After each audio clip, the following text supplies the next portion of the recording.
这是 Mabel。Mabel 是一种蚜虫，它是一种小型昆虫，羽蝉、春象以及床虱同属于半翅目，它们都会刺破猎物并吸取对其十分重要的汁液。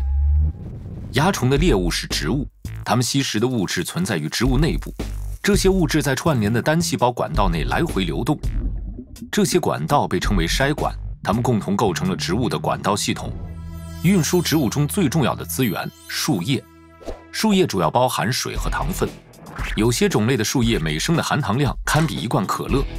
光合作用会一直产生糖分，你可以把它看成一个化学泵，会产生难以置信的高压。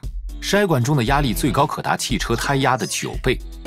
Mabel 用它长长的、柔韧的针管状口器来进食，它慢慢地将口器探进植物细胞间的组织中去，直到它刺穿一个筛管。因为树叶有很高的液压，Mabel 甚至不需要费劲地吮吸树叶，它只需要打开头部的阀门，然后液压会把树叶推入消化系统。我们待会儿再说它从屁股里排出了什么，但是现在你应该知道，植物并不想被刺破，然后被吸食树叶，所以它们会尝试保护自己。一种保护方式是利用树叶本身。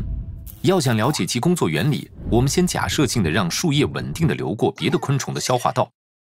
当树叶接触到昆虫的细胞时，它的高糖成分会促使水分通过渗透作用从细胞中流失，就像盐促使水分从阔鱼中流失一样。越多的树叶流过昆虫的身体，昆虫就会损失越多的水分，最终它会脱水而死。然而 Mabel 的肠子里充满了蔗糖酶，它会把2个蔗糖分子转化为1个果糖分子和1个3分子糖。Mabel 把果糖作为能量消耗掉，留下这个3分子糖。那么这是怎么帮助蚜虫的呢？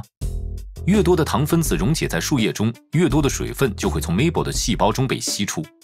通过减少树叶中的糖分子数， Mabel 就减轻了树叶吸取自身水分的能力，植物的树叶失效了。这意味着 Mabel 可以连续进食多日，得到繁殖所需要的所有能量。一些蚜虫有着难以置信的生命周期，比如桃蚜。秋天，雌雄交合，雌性产卵。到了春天，当卵被孵化，所有生出来的若虫都是雌性。当这些雌虫成熟后，它们不会产卵，而是直接克隆自己产生后代。而这些克隆的后代也是已经怀孕的，怀着自己的克隆体。所以这些雌性蚜虫的体内同时孕育着2代蚜虫克隆体，科学家称之为虫代。它意味着蚜虫能更快地繁殖后代，一个季节可以有20代蚜虫出生，而这也意味着大量的蚜虫粪便。Mabel 每2个小时可以排出相当于自身重量的粪便，是这个星球上排便最多的生物之一。一些种群的排便量甚至高达每英亩几百公斤。不过，蚜虫的粪便可不像你的粪便。从化学组成上说，它和树叶也差不多，它是纯净的无色糖浆。你可能已经知晓它的另一个名字——蜜露。有些生物很爱蜜露，一些蚂蚁是如此的喜爱蜜露，它们甚至会在某种程度上聚集并捍卫整个蚜虫群。作为回报，蚂蚁得到了稳定的蜜露供应，它们可以直接从蚜虫屁股里喝蜜露，喝光。人类也爱蜜露，一些美洲原始部落从高高的芦苇上采集蜜露，然后做成蛋糕。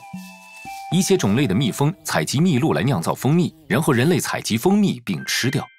所以植物产生树叶，蚜虫吸食树叶，排出蜜露，蜜蜂采集蜜露酿成蜂蜜，人类采集蜂蜜，挖出一勺，调入一杯伯爵茶。蚜虫是昆虫食物链的重要组成部分，有助于维持我们生态系统的繁荣。那么如果这个系统瘫痪，将会怎样？观看这段视频，探索生物多样性的重要性。